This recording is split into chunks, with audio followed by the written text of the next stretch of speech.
साताऱ्यातल्या या मोर्चाचं आणखीन एक वैशिष्ट्य सांगता येईल ते म्हणजे मोर्चातली शिस्त। लाखोंच्या संख्येने निघालेल्या या महामोर्चात शेवटपर्यंत पिन ड्रॉप सायलेन्स होता। तब्बल 4000 स्वयंसेवकांनी उत्स्फूर्तपणे केलेलं कार्य पोलीस खात्यासाठी अत्यंत उपयुक्त ठरलं। या स्वयंसेवकांशी संवाद साधला आमचे प्रतिनिधी संभाजी थोरात यांनी। महाराष्ट्रात आतापर्यंत झालेल्या सर्व मराठा क्रांती मोर्चात महत्त्वाची भूमिका ठरली ते तिथल्या स्थानिक स्वयंसेवकांची।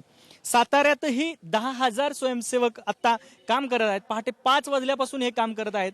वाहतुकीचं नियंत्रण, त्याचबरोबर सर्वांना सूचना देणं, सर्वांना मार्ग दाखवणं हे काम करत आहेत। आपण काय काम करताय? सर, आम्ही सकाळी 5 वाजल्यापासून इथे आहोत आणि महिलांना झेडपी ग्राउंडवर आपल्या तिथे त्यांचे मोर्चे, महिलांचे मोर्चे तिथे वळवण्याचं काम आणि पुरुषांचे मोर्चे सैनिक ग्राउंडवर वळवण्याचं काम आम्ही इथे सकाळपासून करतो। आणि आम्हाला इथे ट्रेनिंग दिलेलं आहे की इथे जे लोक येणार आहेत बाहेरून, त्यातले जे सिनियर सिटीजन्स आहेत, लहान मुलं, लेडीज, यांच्या सगळ्यांची सेफ्टी पाळणं, कुणाला काही त्रास होतोय का त्याच्याकडे लक्ष देणं आणि काळजीपूर्वक या मोर्चात काही गैरवर्तणूक होऊ नये याची काळजी घेणं।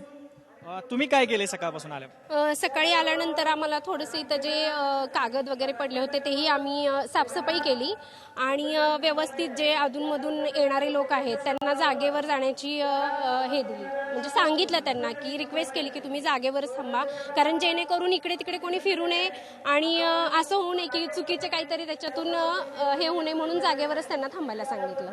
तुम्ही स्वयंसेवक असण्याबरोबर एक मराठा आहात, तुमच्या मागण्या काय?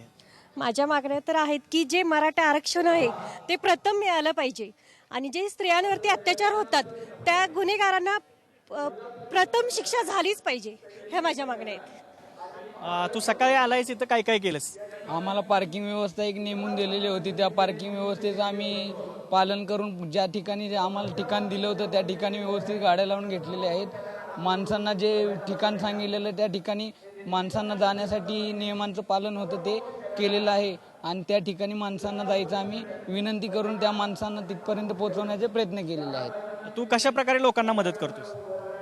आम्ही आता सध्या तर सगळे लोक येतात लांबवरून, त्यांना आम्ही सांगतो इथं गाड्या पार्क करा। इथं आम्हाला पेट्रोल पंपावर नेमणूक केली होती, तिथं सर्वांना आम्ही सांगितले व्यवस्थित पार्किंग करा आणि स्वयंसेवकांनी कुणी बोलू नये, कुणाशी काही संवाद साधू नये किंवा कुणाशी काय बोलू नये किंवा ड्रोन फिरत आहे तिकडे वर बघू नये।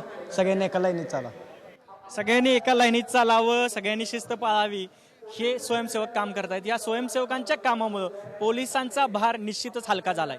कॅमेरामन सचिन सावंत, संभाजी थोरात, साम टीव्ही, सातारा।